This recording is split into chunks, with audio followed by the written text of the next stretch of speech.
창세기 4장 1에서 8절 말씀입니다. 4장. 아담이 그의 아내 하와와 동침하매 하와가 임신하여 가인을 낳고 이르되 내가 여호와로 말미암아 득남하였다 하니라. 그가 또 가인의 아우 아벨을 낳았는데 아벨은 양치는 자였고 가인은 농사하는 자였더라. 세월이 지난 후에 가인은 땅의 소산으로 제물을 삼아 여호와께 드렸고 아벨은 자기도 양의 첫 새끼와 그 기름으로 드렸더니 여호와께서 아벨과 그의 제물은 받으셨으나 가인과 그의 제물은 받지 아니하신지라. 가인이 몹시 분하여 안색이 변하니 여호와께서 가인에게 이르시되 내가 분하여 함은 어찌 됨이며 안색이 변함은 어찌 됨이냐. 내가 선을 행하면 어찌 낯을 들지 못하겠느냐. 선을 행하지 아니하면 죄가 문에 엎드려 있느니라. 죄가 너를 원하나 너는 죄를 다스릴지니라. 가인이 그의 아우 아벨에게 말하고 그들이 들에 있을 때에 가인이 그의 아우 아벨을 쳐 죽이니라. 사랑하는 형제 여러분, 11월 8일 월요일 새벽 묵상에 오신 것을 환영합니다. 1절. 아담이 그의 아내 하와와 동침하매 하와가 임신하여 가인을 낳고 이르되 내가 여호와로 말미암아 득남하였다 하니라. 하나님이 아담과 하와에게 짐승의 가죽옷을 지어 입히시고는 에덴에서 쫓아내셨습니다. 하나님은 사람을 위해 풍요를 허락하셨지만 죄의 결과는 결핍입니다. 결핍에 허덕이면서 아담과 하와는 원죄의 처참함을 적나라하게 체험해야 알았을 것입니다. 그래서 에덴을 그리워하면서 하나님의 구원을 기념하는 제사를 드렸을 것입니다. 제사를 드릴 때에 그들이 기념하는 방법은 죄인들을 덮기 위해 바쳐지는 죄 없는 짐승을 하나님께 드렸을 것입니다. 제사를 드리면서 그들이 결코 잊지 않는 것은 여자의 후손이 마귀의 머리를 밟으리라는 것입니다. 여자의 후손은 마치 그 죄 없는 짐승처럼 사람들을 구하기 위해 그 죽음으로써 마귀의 머리를 밟아 이길 것입니다. 그들이 믿음으로 제사를 드렸을 것은 아들의 이름을 짓는 데서 엿보입니다. 아담이 하와의 이름을 지은 데서 그의 믿음과 소망을 엿볼 수 있는 것처럼 말입니다. 가인, 즉 어둠, 여호와로 말미암아 득남하였다. 어둠, 가인이라 이름 짓고 여호와로 말미암아 아들을 얻었다라고 기뻐한 것을 보면 여전히 여호와 하나님을 의지했다는 것과 여호와로 말미암아 구원이 이루어질 것을 소망했다는 것, 구원을 이룰 그 여자의 후손이 오길 간절히 소망했다는 것을 알 수가 있습니다. 어쩌면 가인이 메시아, 즉 하나님이 지정하여 보내시는 그 여자의 후손일지도 모른다고 기대했을 것입니다. 에덴으로 다시 돌아갈 수 있는 가능성은 여자의 후손이 승리하는 그것밖에 없으니까요. 그러나 인간의 원죄는 결코 만만한 것이 아니었습니다. 가인은 제사를 드리는 자였지만 자기 동생을 쳐 죽이는 죄를 저질렀습니다. 최초의 사람들이 낳은 첫 아들인 가인이 형제 살해를 저질렀다는 것은 충격적입니다.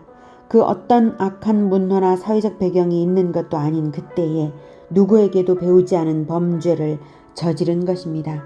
원죄란 이런 것입니다. 선천적으로 질병을 가지고 태어난 사람처럼 선천적으로 죄와 결합될 요소를 가지고 태어난 인간은 마귀가 떠올려주는 생각을 거부하지 않고 내면화하여 실행하는 것입니다. 마귀의 밥이 되는 체질로 오염되고 만 것이죠. 선천적으로 말입니다.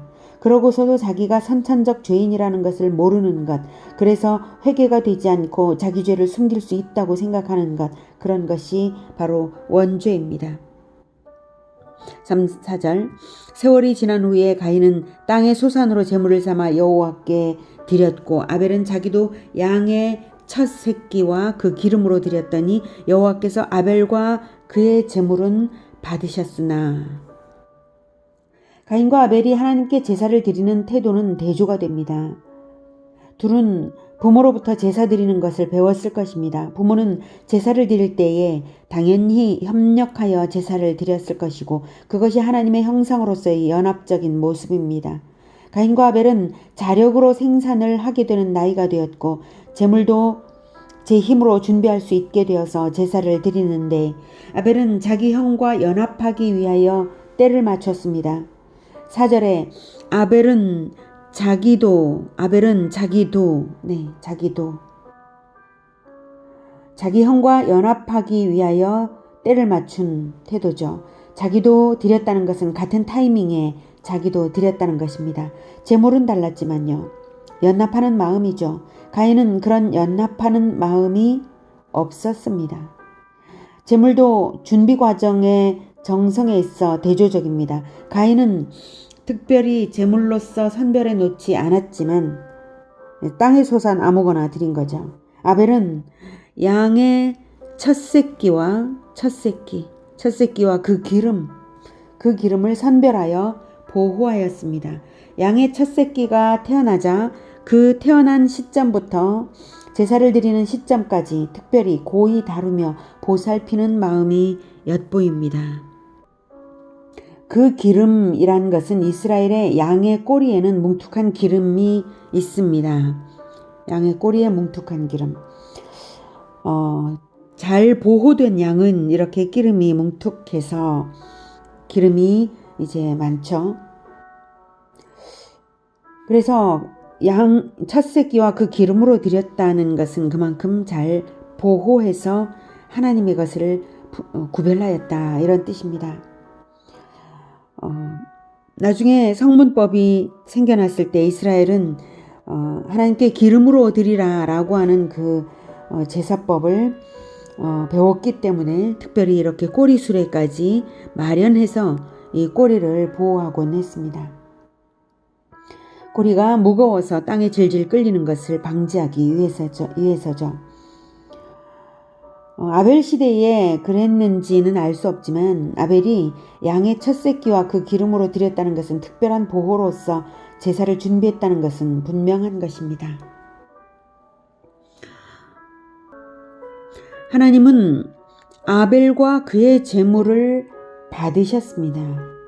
하나님은 아벨을 받으셨기에 그의 제물도 받으셨습니다. 제물을 받으시면서 아벨도 받으신 것이죠. 헌제자는 하나님께 드려지는데 제물을 통해서 드려지는 것입니다. 하나님은 원체 무슨 제물이 필요하지 않으신 분이시죠. 하나님이 제사를 받으시는 것은 그 제사가 하나님을 기념해 드리는 것이어서 받으시는 것이고 하나님이 받으실 만한 기념이 되는 것은 하나님과 동일한 행위라야 받으실 만한 것이 되는 것입니다. 아벨은 제물을 준비하는 과정에서부터 드리기까지 양의 첫 새끼를 보살피면서 하나님의 구원을 기억했습니다. 죄인의 수치를 덮는 죽음으로 하나님께 드려질 양의 첫 새끼는 마귀를 이기는 메시아 여자의 후손을 기념했을 것입니다. 하나님은 아벨의 마음을 아시기에 아벨을 받으시고 아벨의 제물도 받으신 것입니다. 만약 아벨을 받지 않으신다면 아벨의 제물만을 받으실 하나님이 아니시죠. 하나님이 뇌물을 받으시는 분은 아니시니까요. 5절 가인과 그의 제물은 받지 아니하신지라 가인이 몹시 분하여 안색이 변하니. 아벨은 받으셨지만 가인과 그의 제물은 받지 않으셨습니다. 가인을 안 받으셨기에 가인의 제물도 받지 않으신 것입니다. 하나님은 사람의 깊은 속을 아십니다. 가인의 마음과 행실이 받으실 만하지 않았던 것이죠. 제물을 받으시는지 안 받으시는지는 가시적인 현상으로 나타났습니다. 아마도 하늘에서 불이 내려와 태우는 식으로 받으셨을 것입니다. 자기 제물을 받지 않으시는 것을 보면 화를 내야 할까요? 회개를 해야 할까요? 가인은 회개를 한 것이 아니라 분하게 여겼습니다. 하나님이 안 받으시면 자기를 돌아보아서 죄를 버려야 할 것이 아닙니까? 그런데 오히려 분을 내고 얼굴색까지 달라졌습니다. 평소에 늘 품던 마음이 나타나는 것이죠.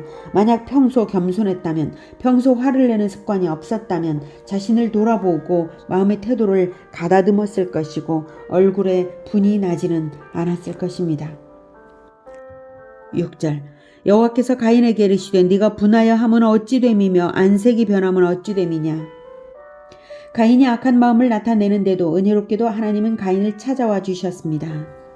7절 네가 선을 행하면 어찌 낯을 들지 못하겠느냐. 선을 행하지 아니하면 죄가 문에 엎드려 있느니라. 죄가 너를 원하나 너는 죄를 다스릴지니라. 너는 죄를 다스릴지니라. 가인이 평소에 선을 행하는 것이 없었기에 영적인 자존감이 없었고 평소 선행이 없는 자에게 마귀는 틈을 타기 위해 기회를 노린다는 것을 가르쳐 주셨습니다. 마귀에게 잡아먹히지 않도록 마음을 다스리고 선행을 함으로써 선한 즐거움으로 마음을 채워서 죄가 정복하지 못하게 하라는 지혜를 알려주셨습니다. 우리에게도 죄가 늘 틈을 탑니다. 그러나 우리는 마땅히 죄를 다스려야 마땅합니다. 죄를 다스리는데 그 비결은 뭐냐면 선한 즐거움으로 마음을 채우는 것입니다. 그러면 죄가 정복하지 못합니다. 선을 행하면 마음이 즐거워져서 죄가 나를 정복하지 못합니다. 그런데 가인은 그 가르침을 듣고 나서 행한 것이 바로 살인이었습니다. 가인이 그의 아우 아벨에게 말하고 그들이 들에 있을 때에 가인이 그의 아우 아벨을 쳐 죽이니라. 평소에 자기의 영혼 관리를 하지 않던 가인은 자기 영혼을 죄에 팔아 넘긴 자입니다. 그는 제사 행위를 행하는 자였지만 그의 제사는 헛것이었고 구원과 아무 관계가 없었습니다. 그러나 하나님은 그를 만나러 와주셨고 회개를 촉구해 주셨습니다. 그럼에도 불구하고 그 은혜로운 가르침을 듣고 나서 살인을 저질렀다는 것은 가인이 얼마나 영의 눈이 깜깜한지 알 수 있습니다. 하나님이 자기 마음을 샅샅이 들여다보고 계시고 알지 못하시는 것이 없으시다는 것을 체험했는데도, 하나님이 찾아오셔서 그렇게 말씀을 하셨는데도 그는 아무도 볼 수 없을 것이라고 자기를 속이며 들로 동생을 불러내어 죽였습니다. 원죄는 하나님과 관계가 끊긴 상태에서 태어나서 자기의 마음과 행위를 하나님 앞에 세우지 않는 것입니다. 하나님과 관계없이 혼잣말을 하고 아무도 모르는 듯 혼자 행하는 것입니다. 그래서 아무도 모른다고 여깁니다. 스스로 속이는 것이죠. 자기를 속이는 상태에 계속. 이것이 원죄를 가진 모든 자연인의 상태입니다. 그래서 크든 작든 죄를 짓게 됩니다. 가인의 살인 행위는 인간이 얼마나 비참한 처지로 떨어졌는지를 보여주는 사건입니다. 사랑하는 여러분, 우리는 어떻습니까? 일상의 묵상 중에 수시로 하나님을 불러 하나님과 동행하시기를 축복합니다. 습관적으로 주님을 부르시고 무의식적으로 주님을 부르시기를, 그래서 늘 주님과 동행하여서 우리의 행위가 하나님과 연합되기를 축복합니다. 그리하여서 우리의 인생사 다방면의 행위가 하나님 받으시는 제사가 되기를 축복합니다. 우리가 아벨처럼 순교로서 나 자신을 올려드리지는 못하지만 우리의 삶의 제사를 아벨의 제사처럼 하나님께서 받으시기를 축복합니다. 그래서 참으로 우리가 아벨처럼 하나님께 자신을 기쁘게 올려드리는 자들 되기를 축복합니다. 기도하겠습니다. 하나님, 우리의 하루하루의 삶이, 우리의 마음이 하나님께서 기뻐 받으실 만한 것이 되기를 간절히 바랍니다. 그런데 우리는 원죄 죄인으로 태어나서 내가 죄에 팔리는 줄도 모르고 나를 자꾸 속입니다. 주님, 우리를 불쌍히 여겨주시고 우리를 늘 일깨워 만나주시고 늘 우리와 동행하여 주시며 우리를 이끌어 주시옵소서. 우리가 주님과 동행하겠습니다. 우리가 주 예수님과 동행하여 아벨처럼 나 자신을 주 하나님께 올려드리는 그런 모범을 주님을 따라 배우며 하나님께 산 제물이 되고자 합니다. 하나님, 우리를 붙들어 주 예수 그리스도와 동행하며 연합하며 산재물로서 살아가게 도와 주시옵소서. 예수님의 이름으로 기도드립니다. 아멘. 이어지는 시간은 개인 기도 시간입니다.